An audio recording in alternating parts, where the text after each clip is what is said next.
Bom dia, pessoal. Vamos falar um pouco hoje sobre o período composto por subordinação. Quando temos um período composto por subordinação, obrigatoriamente teremos uma oração principal e uma subordinada. Vamos entender melhor esse tipo de oração. Vamos ver. Neste primeiro caso aqui, nós temos um período simples.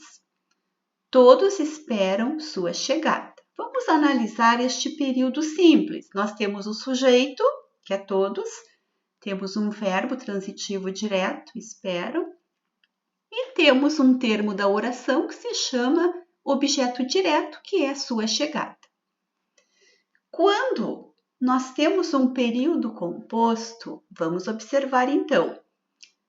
Todos esperam que você chegue. Neste segundo período, então, nós temos um período composto. Por que nós temos um período composto? Porque nós temos duas orações.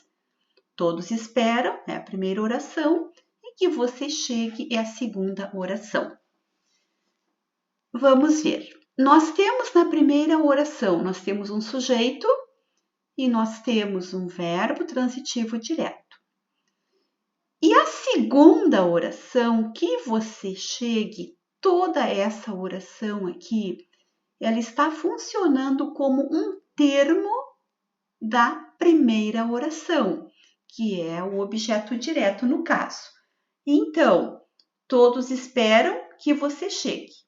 Primeira oração, todos esperam. A segunda oração, que você chegue.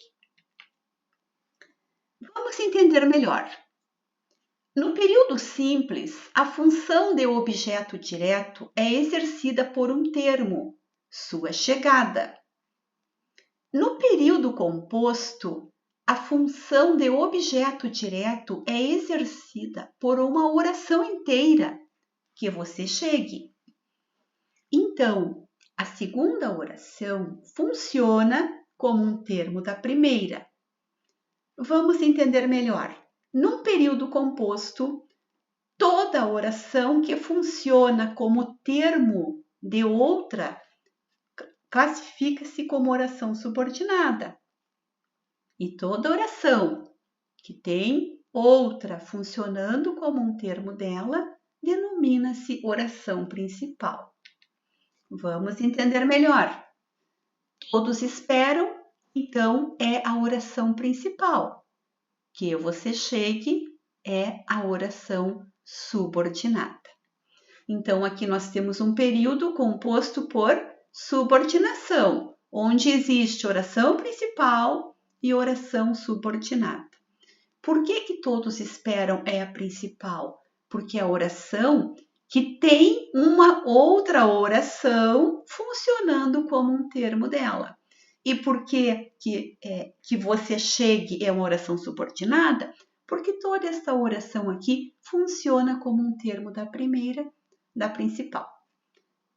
Continuando, nós vamos ver agora a classificação das orações subordinadas. Nós temos 3 tipos de orações subordinadas. Nós temos uma oração subordinada substantiva, a oração subordinada adverbial e a oração subordinada adjetiva. Vamos entender melhor. Como que nós vamos entender que a oração é subordinada substantiva? Sempre que ela for iniciada por uma conjunção integrante, que ou se, ou palavra equivalente.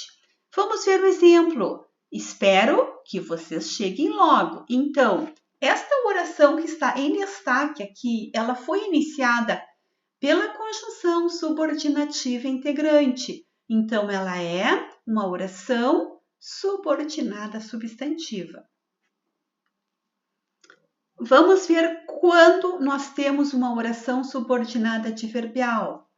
Sempre que a oração for iniciada por uma conjunção subordinativa, com exceção da integrante.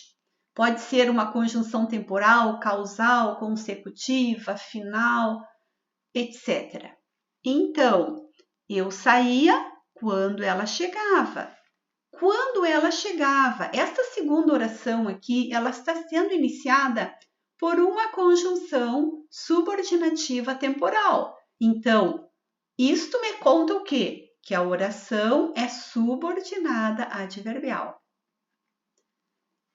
Terceira oração subordinada, a oração subordinada adjetiva. Como que nós identificamos que ela é uma oração subordinada adjetiva? Quando ela for iniciada por um pronome relativo. São pronomes relativos o que, quem, cujo, onde. Então, quando tivermos uma oração iniciada por um pronome relativo, ela será uma oração subordinada adjetiva. Veja, os alunos que chegarem atrasados não poderão fazer o Enem.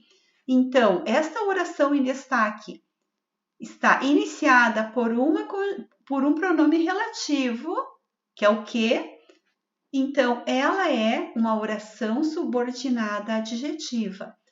A oração os alunos não poderão fazer o Enem, então é a principal, que encontra-se intercalada pela subordinada adjetiva. Pessoal, espero ter ajudado.